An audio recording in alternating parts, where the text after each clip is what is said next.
ሰላም እንዴት ናችሁ? ውድ የወዬቴክ ቻናል ቤተሰቦች፣ እኔ በጣም ደህና ነኝ። ዛሬ በአዲስ ቪዲዮ በአዲስ አፕሊኬሽን መጥቻለሁ። ዛሬ የምንመለከተው አፕሊኬሽን እዚህ ጋር ባትሪ ሴቨር የሚል ስክሪኑ ላይ የምትመለከቱትን ይመስላል። ይሄንን አፕሊኬሽን ውስጡ የያዛቸውን እያንዳንዱን ነገር እንመለከታለን ማለት ነው። በዚህ ቻናል እንግዲህ ብዙ ጊዜ ጠፍቼ ነበረ፣ አንዳንድ ሁኔታዎች ስላልተመቹ ነው። ከዚህ በኋላ እንግዲህ ኮንስታንትሊ ቪዲዮዎችን ለመልቀቅ ሞክራለሁ ማለት ነው። ስለዚህ በየቀኑ አዳዲስና አሪፍ ይጠቅማሉ የሚሉትን መረጃዎችን ወደ እናንተን ለማድረስ ሞክራለሁ ማለት ነው። እናንተም ሰብስክራይብ እንዲሁም ላይክ በማድረግ እንዲሁም ሼር በማድረግ ሰፖርት እንድታደርጉ ግብዣዬ ነው። ወደ መረጃው ቀጥታ እንገባለን። እሺ፣ ወደ አፕሊኬሽኑ እንገባለን። አፕሊኬሽኑን ከፕሌይ ስቶር ማውረድ ትችላላችሁ። ባትሪ ሴቨር ይባላል። ስለዚህ ወደ ውስጡ እንገባለን። ስትመለከቱ አጠቃላይ የባትሪ ሴቨር ነው ማለት ቻርጃችሁን ሴቭ ያደርጋል ኢን ጀነራል ማለት ነው። ከዛ ባሻገር ደግሞ ውስጡ ያሉትን እያንዳንዱን ነገር አሳያችኋለሁ ማለት ነው። በመጀመሪያ ራሱ ይሄ አፕሊኬሽን ባትሪ ሴቭ ያደርግላችኋል። በመቀጠል ደግሞ እዚህ ጋር ቻርጂንግ የሚለውን ስትነኩት ፋስት የሆነ ቻርጅ ይሰጣችኋል ማለት ነው። ፋስት የሆነ ቻርጅ ማድረግ ትችላላችሁ ማለት ቻርጀራችሁ በጣም ደካማ ከሆነ በዚህኛው አፕሊኬሽን በጣም ፈጣን በሆነ መንገድ ቻርጅ ማድረግ ትችላላችሁ ማለት ነው። ስለዚህ ይሄ ቻርጅ በምሰኩበት ጊዜ አኒሜሽን በሆነ ወይ ያመጣላችኋል ማለት ነው።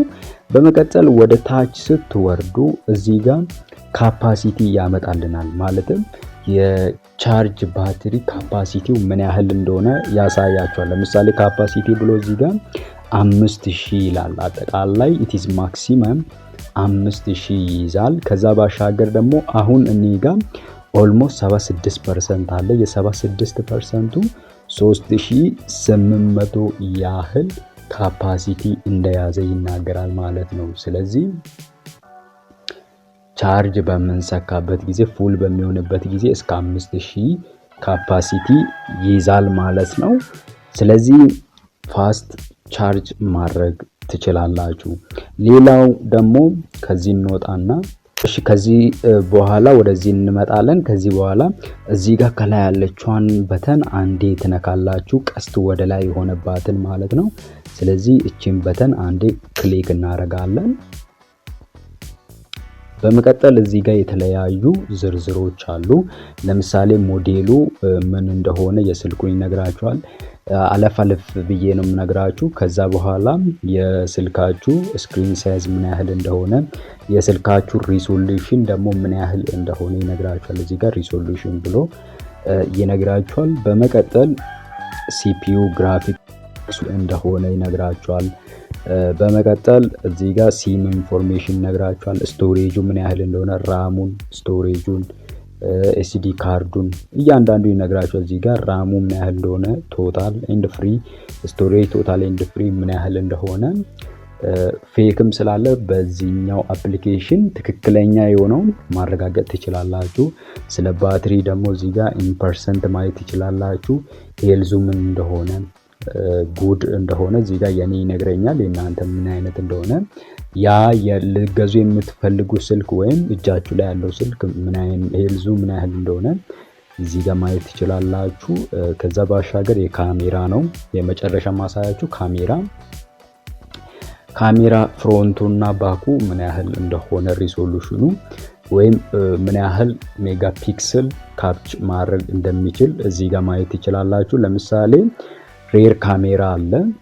ሬር ካሜራው ምን ያህል እንደሆነ ይነግረናል። ሪዞሉሽን 12.7 ሜጋ ፒክስል፣ ፍላሽ አለው ይለናል። ከዛ በኋላ ፎከስ አለው፣ ዙም ያደርጋል። ሳፖርት ዙም ሳፖርት የስ ኤንድ ዙም ሳፖርት እስከ መች ወይም እስከ ስንት ሜትር እንደሚያደርግ። ከዛ በኋላ ሳፖርት የሚያደርጋቸው ሪዞሉሽኖች ደግሞ እዚህ ጋር ምን ያህል እንደሆነ በኢሜጅ ጊዜ ማለት ነው ይነግረናል። ከዛ ባሻገር በቪዲዮ ሪዞሉሽን ደግሞ ምን ያህል ሰፖርት እንደሚያደርግ እዚህ ጋር ሙሉውን ፕሮሰስ ይነግረናል። በሁለተኛ ደግሞ ፍሮንቱን ይነግረናል፣ የፊት ለፊት ማለት ነው። ፍላሹን እንዳለው እንዳሌለው፣ ከዛ ዙሙን ይነግረናል፣ ፎከስ ይነግረናል።